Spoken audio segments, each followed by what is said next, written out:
Today on the CTV News at 5. An evening with Oprah is just, it's inspirational. Why some die-hard Oprah fans say they can't wait to hear what the TV talk show queen has to say at her Calgary appearance.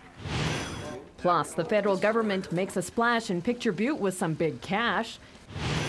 And how a hometown rink is hoping to leave their mark at the 2013 Alberta Scotties.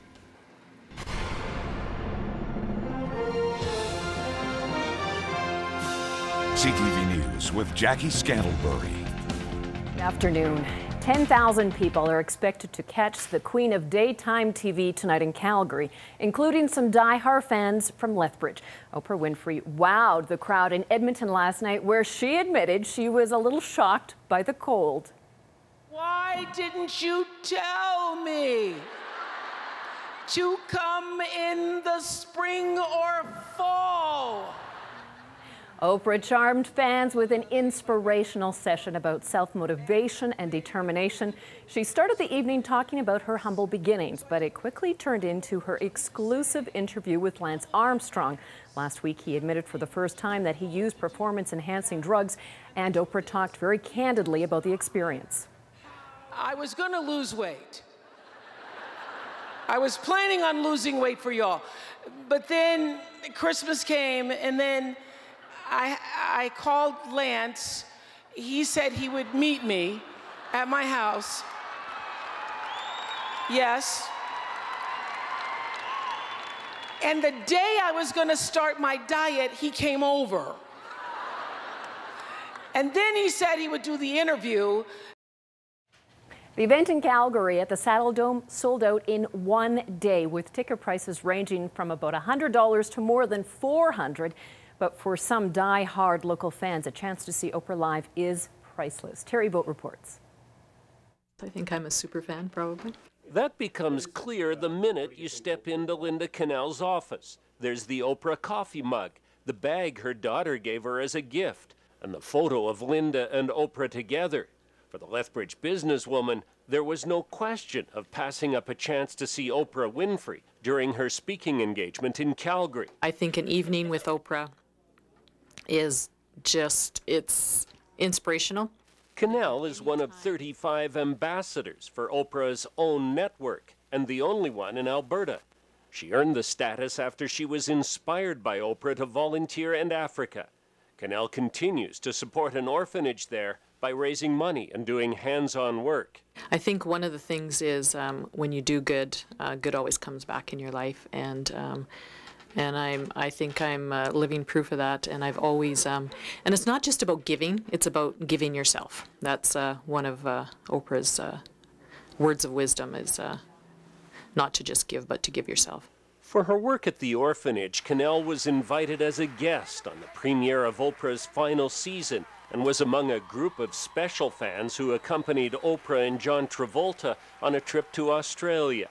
And Linda is hoping to meet with Oprah again tonight in Calgary. To her, these tickets are priceless. We paid, I think it was $4.45 for each ticket, and we bought two. It's worth every penny, and I would pay more. Oprah's show in Calgary sold out in one day. There'll be 13,000 people there. And Linda Cannell is convinced they'll all be leaving that performance happy, motivated, and feeling great. Terry Boat, CTV News, Lethbridge. Linda will be leaving for Africa next week to continue work on the orphanage, and they're hoping to buy a school bus for the children.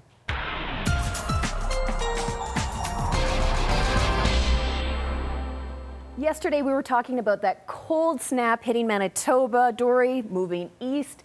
And by yesterday afternoon, did you know CAA had broke a record of 744 vehicles, helping to get them all started in Winnipeg alone?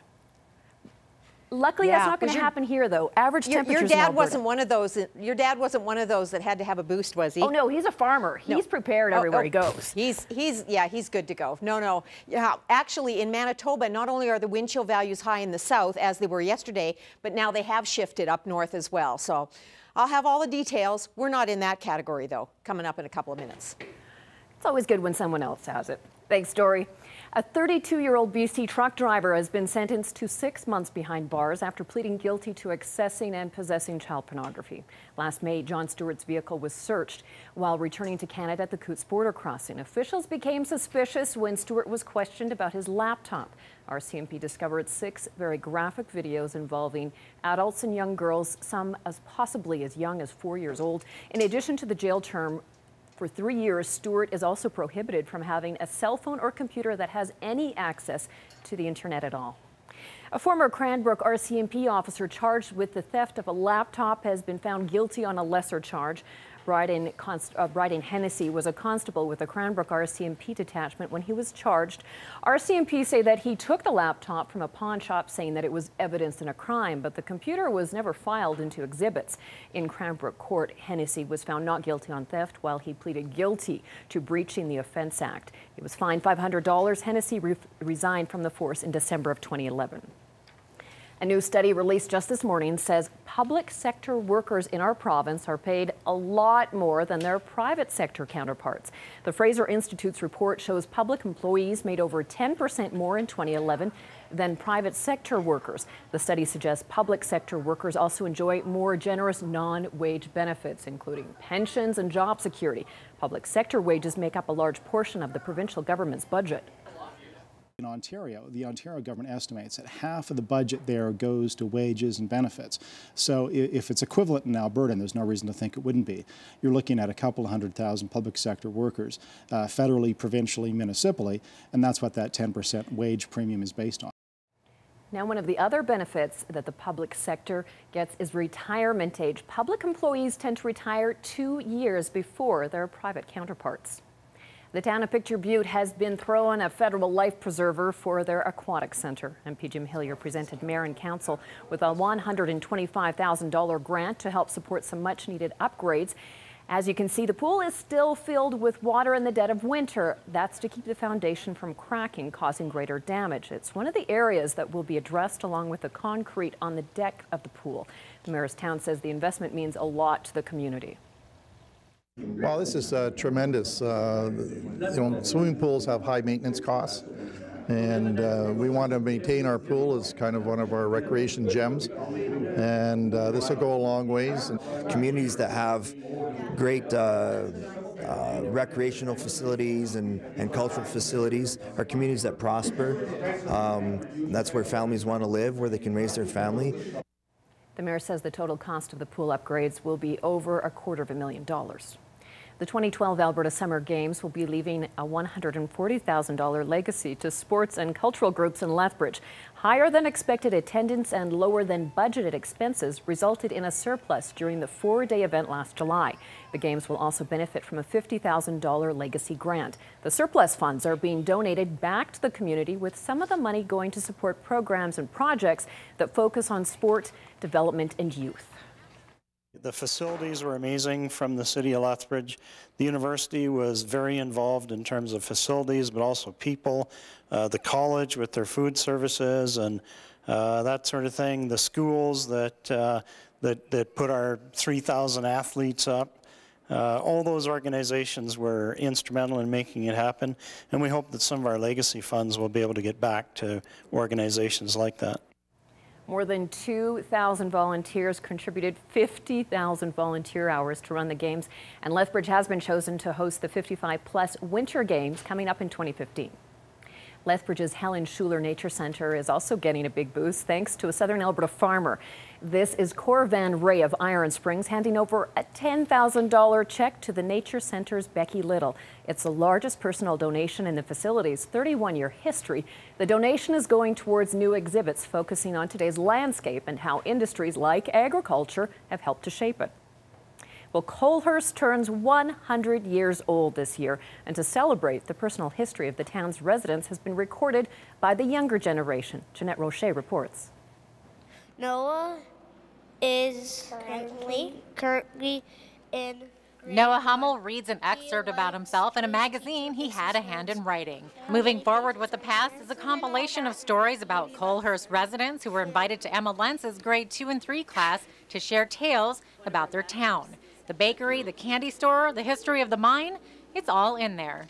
the point was to give them a sense of where Colehurst has been over the years and where it's headed. 100 years of Colehurst history are contained in these 36 pages. One of the most exciting parts is that the kids themselves got to write part of the book. The kids worked with their buddies. These are predominantly grade 2-3 students, but they had grade 6 buddies that they worked with that they helped write their stories together, and then those were put into the magazine with pictures from our class and also pictures that the speakers were able to bring in. With the help of a $1,000 literacy grant, Lens published the book and 2 editions of the magazine, which were officially launched this morning at the school to coincide with Pajama Day. And what better combination than PJs, a teddy bear, and a good storybook? I am in grade 1 and I want to learn more about Colehurst. I enjoy minor days and I even got to be part of the parade in the summer of 2012 and I won a prize. The favorite memory about Colehurst is the bakery bread, and she hopes to be in volleyball next year. Lived just outside of Colehurst all her life. She enjoys school and soccer. I like the candy store because I did a little bit of research with my buddy Judy, and we called her the candy store lady. I think it's fair to say that the kids enjoyed their time with the seniors and they asked amazing questions and they were able to, I think, learn a lot about our town. And what did the kids think? It was fun. Jeanette Roche, CTV News, Colehurst. And tonight the book will be presented to the town in honor of Colehurst's 100 years.